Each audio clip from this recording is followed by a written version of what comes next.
Šajā brīdī mēs ieklausīsimies šodienas lozungā no jaunās derības. Tie ir vārdi no Jāņa evaņģēlija 1. nodaļas, kur 14. panta sākumā tā mēs lasam. Vārds tapa miesa un mājoja mūsu vidū, un mēs skatījām viņa godību.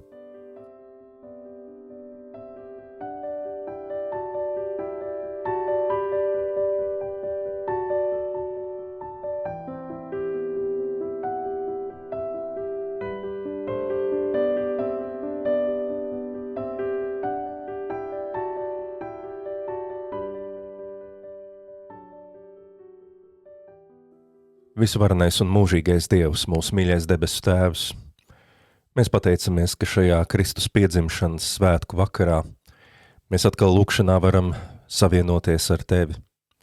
Un atkal Tu mums caur saviem vārdiem atgādini tik svarīgas, tik ļoti nozīmīgas tēmas mūsu dzīvē. Tas mums atgādina, ka Tu vienmēr esi dzīvi klātesošs pie katra no mums. Tu esi tas lielais ietvers, kas visu saturi kopā šajā brīdī. Tu esi tas, bez kura dziļā spēka, kas dod spēku visam pārējam, nekas šajā pasaulē vispār nevarētu pastāvēt pat vienu mirkli. Un tas nozīmē, ka mēs katru savas dzīves mirkli esam Tavā priekšā un saistīti ar Tevi. Bet lūkšana ir tā, kas mums palīdz to pa īstam sajust, apzināties un arī šo saikni ar Tevi vēl vairāk nostiprināt. Jo lūkšanā mēs uzrunājam Tevi, bet Tu uzrunā arī mūs. Un arī šodienas lozungu vārdos, kas katru gadu tiek Ziemassvētkos likti mums priekšā, lai tos pārdomātu. Šajos lozungu vārdos ir kāda svarīga atslēga, ko Tu esi mums parādījis. No vienas puses Tu esi mums atgādinājis, kas Ziemassvētkos notika. Vārds tapa miesa un mājoja mūsu vidū. Šajā dienā mēs svinam, mēs atceramies to, kā vārds tapa miesa, ka tas notika caur Tavu gribu, ka tas šajā pasaulē gāja pretrunā visam, ko cilvēki dabiski varētu sagaidīt. Bet tālāk Kristus dzīvoja, viņš mājoja mūsu vidū, un šis laiks bija vajadzīgs, lai mēs viņu ieraudzītu, lai mēs varētu viņu iepazīt. Un tāpēc šodienas lozungs runā ne tikai par Ziemassvētkiem, ne tikai par tiem senajiem notikumiem, bet iedod mums arī svarīgo uzdevumu. Vārds tapa miesa un mājoja mūsu vidū, un mēs skatījām viņa godību. Skatīties uz Kristu.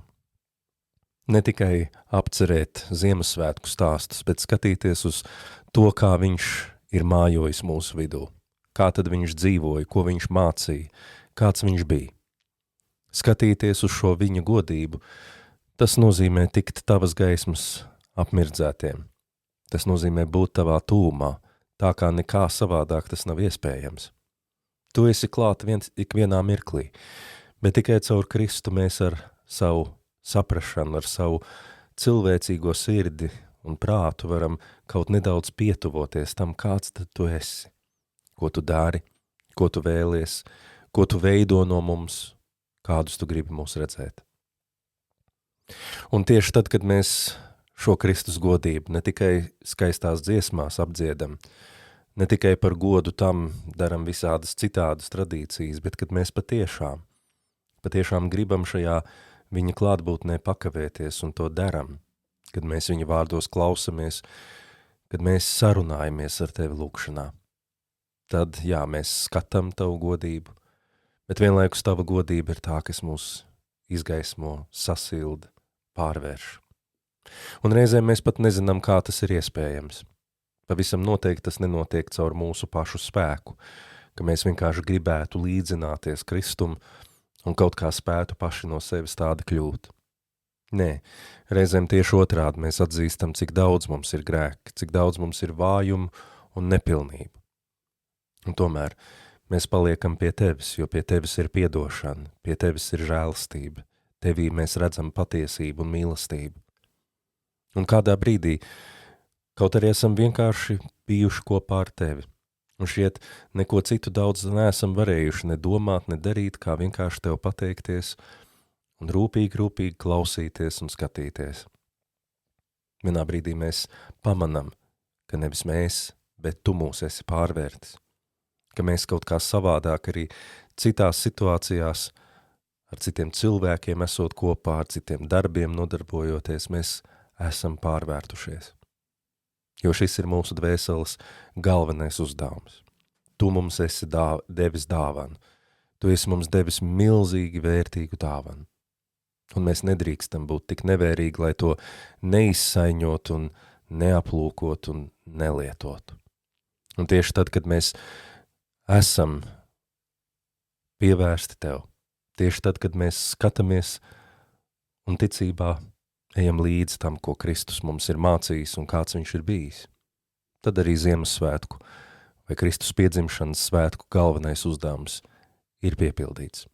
Jo līdz ar Kristus dzimšanu arī mēs dzimstam no jauna, kļūstam par jauniem radījumiem, kas veidoti pēc tava tēla un līdzības, kas patiešām tevi pazīstam un kuros tu patiešām esi redzams un darbojies.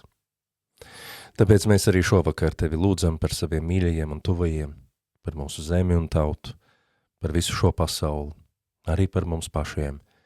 Mēs lūdzam, jo bez tevis mēs nenieka nespējam darīt, bet mēs zinām, ka Kristus ir nācis. Tikai palīdz mums šo dāvanu patiešām turēt godā katru mūsu dzīves mirkli. Bet tagad ļauj mums atpūsties, un tad celties ar šo apņēmību, dzīvot tavā gaismā, uzticoties un ļaujoties tai.